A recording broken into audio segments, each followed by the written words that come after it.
Minecraft haqida eshitganingizda xayolingizga keladigan eng birinchi narsalardan biri bu dunyodagi moblar hisoblanadi. Ba'zi bir moblar shu qadar mashhurki, hatto Minecraft o'ynamaydigan odam ko'rsa ham bu Minecraft ekanligini bittada biladi. Ammo bu yerda shunday moblar jamoasi borki, u o'yinga qandaydir sabablarga ko'ra umuman qo'shilmagan. Shunday moblar borki, u o'yinga qo'shilish uchun maxsus rejalashtirilgan, hattoki uning vizual dizaynlarini ham ishlab chiqishgan. Bugun men sizlarga Mojang tomonidan o'ylab topilgan, ammo hech qachon rasmiy o'yinga qo'shilmagan moblarni haqida gapirib beraman. Va har bir mob nima uchun qo'shila olmaganligini ham aytib o'tib ketaman. Bugungi ko'rsatadigan sizlarga barcha moblarim Mojang studiyasidan rasmiy ravishda o'ylab topilgan hamda ularning rasmiy ravishdagi chizmalaridan ilhomlanilgan. Hatto ba'zi bir moblarni o'yinda shu qadar ko'plab chizmalari borki, hatto odamlarning o'zi ham adashtirib qo'yishadi nega u moblar yo'q deb. Unday bo'lsa, sizlarni ko'p kuttirmagan holda bugungi gaplashadigan moblarimizni boshlaymiz. Suv maxluqi Mojang tomonidan yaratilgan mob bo'lib, u dengizlarni yanada qo'rqinchliroq qilish uchun xizmat qilar edi. Uzun tili hamda qattiq jag'larga ega bo'lgan agressiv mob. Umuman olganda ular kalmarlarga o'xshaydi, ammo ularning juda ham qo'rqinchli versiyasi. Minecraftning asosiy dasturchilaridan biri Jebning aytishicha, ushbu mob tili orqali dengizning ostida yashinib turadi hamda o'yinchini pastga tortib uni cho'ktiradi. Hattoki siz qayiqda bo'lsangiz ham uni jag'lari yordamida sindirib tashlaydi.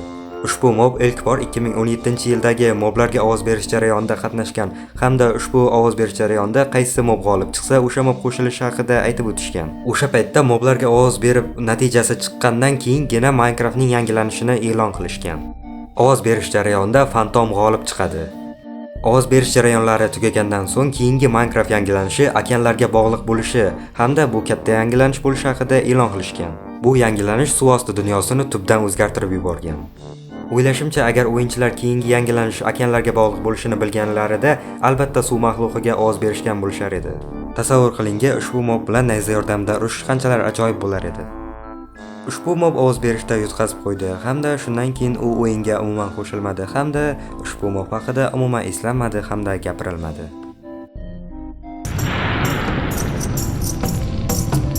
Yovvoyi olov, Mojangning rejasiga ko'ra ushbu mob kuchliroq hamda qudratliroq Blazening versiyasi bo'lishi kerak edi. Uning dizaynida zarbani qaytaruvchi 4 ta qalqon bor edi. U o'yindagi eng birinchi qalqon yordamida o'zini himoya qila oladigan maxluq bo'lishi mumkin edi. Balki yovvoyi olovning qalqonlarini bolta yordamida oddiy qalqonlarni sindirgandek sindirish mumkin bo'lar edi. Yovvoyi olov o'yindagi to'laqonli boss emas, balki mini boss sifatida qo'shilishi rejalashtirilgan edi.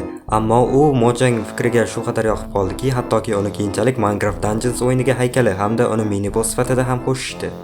U turli xil olov zarbalarini hosil qilib atrofga yoyib tashlar edi hamda o'yinchiga zarar yetkazishi kerak edi. Bu o'yindagi eng birinchi qalqondan ishlatib o'zini himoya qiladigan bosslardan biri hisoblanar edi. Ammo o'sha ovoz berishda yutqazganligi sababli u o'yinga hali beri rasmiy ravishda qo'shilmadi. Qiziqarli jihatlardan biri shuki, Mojangning keyingi yangilanishi esa eng katta yangilanishlardan biri Nether yangilanishi edi. Balki Mojang o'shanda ushbu mobni qo'shishni rejalashtirib ko'rgan bo'lishi mumkin. Katta ojoqat reptiliya turiga mavjud bo'lgan katta og'izli mob bo'lishi kerak edi. Agar u o'yinga qo'shilganda, u o'yindagi eng birinchi kaltakessak simon mob bo'lishi mumkin edi. To'g'ri, balki ajdarho ham kaltakessaklar simondir, lekin biz bu haqda hozir gapirmayapmiz, mavzuni o'zgartirmaymiz. Video boshqa narsa haqida. U yerni tagiga yopishib olib, og'zini ochib turgan holatda bo'lib turgan bo'lishi kerak edi. Agarda uning ustiga qandaydir sehrlangan buyum yoki qurollarni tashlasangiz, u sizning sehringizni yo'q qilib berishi kerak edi. Ammo u o'yinga qo'shilmaganligi uchun ushbu funksiyani Mojang baribir tashlab qo'ymasdan uning o'rnini Grindstone egalladi. 1/14-qishloq yangilanishida. To'g'ri, ushbu mob o'shandan keyin funksionalligini yo'qotdi hamda o'ziga xos bo'lmay qoldi. Ammo tasavvur qiling, ushbu mob bo'lganda balki o'yinchilarga juda ham yoqqan bo'lar edi. 2018-yil yana moblarga ovoz berish tadbiri qilindi.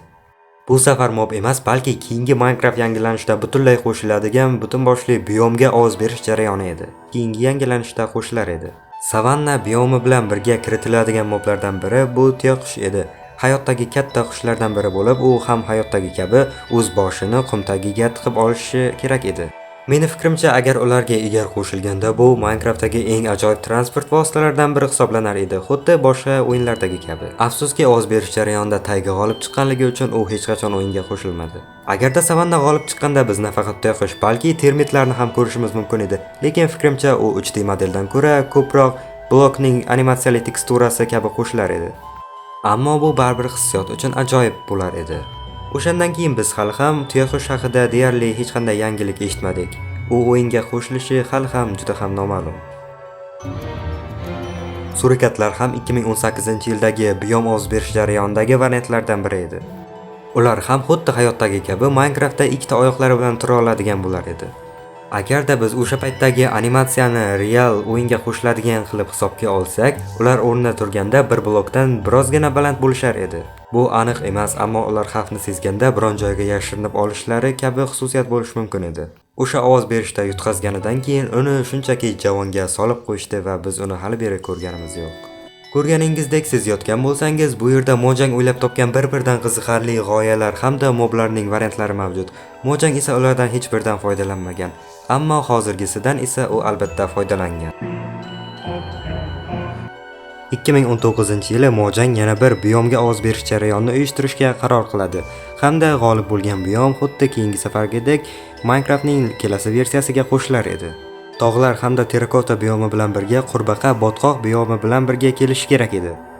O'sha paytlarda nafaqat yangilangan botqoq biomi, balki turli xil qo'ng'izlarni yeydigan qurbaqa hamda sandiq bilan birga qo'shiladigan qayiq bo'lishi ham Minecraftning yangilanishiga qo'shilishi kerak edi. Lekin ushbu biom butunlay ovoz berish jarayonida yutqizib qo'yadi. Keyin ushbu botqoq biomi qo'shilmaydi hamda uning o'rniga tog'lar biomi hamda echki g'olib chiqadi. Ammo Mojang ideyani butunlay tashlab yubormaydi. Keyinchalik 1.19-versiyaga kelib, Mojang qurbaqani ham, botqoqlik biomini ham butunlay qayta ishlab qaytaradi. Eng qiziq jihatlardan biri esa ular bilan birga hattoki qayiqdagi sandiqlar va yonar qurtlar ham kelishi kerak edi. Ammo Mojang tushunib yetdiki, qurbaqalar real hayotda yonar qurtni esa bu juda ham katta zaharlanishga olib kelishi mumkin. Shu sabab esa ular bu ideyani butunlay olib tashladi hamda yonar qurtlarni o'shandan keyin o'yinga qo'shishmadi, toki Minecraft droplar tizimiga o'tgandan keyin bahorgi hayot dropida ular bu narsani qaytarishdi. Ammo bu safar ularni to'laqonli mob ko'rinishda emas, balki oddiygina piksellar ko'rinishda qaytarishdi. Ya'ni sizga shunchaki Minecraftdagi yonar qurt butasi beriladi. Uni biron joyga o'rnatganingizdan keyin esa sizga tun bo'lgandan keyin ular chiqishni boshlaydi hamda atrofga juda ham chiroyli effektni bag'ishlaydi. Ular to'g'ridan-to'g'ri mob bo'lmasa ham, ushbu effektlar Minecraft o'yinchilarini muhitni yanada his qilishi uchun juda ham katta yordam berdi va bu hammaga yoqdi. Ko'rganingizdek, Minecraft moblar tarixidagi hamma moblar ham shunchaki ideyalar bo'lib qolib ketmadi, balki ko'pchiligini ular o'yinga qo'shdi. Ammo yana bir ko'plab moblar borki, Minecraft uni ideyalar sifatida olib turibdi, ba'zilarini esa qo'shgan. Agarda xohlasangiz, keyingi videoda aynan mana shu moblar haqida gaplashamiz. Ungacha esa kanalimga obuna bo'ling, videolarga like bosing, Telegram kanalimga ham o'tib qo'yishni unutmang. Hammaga xayr.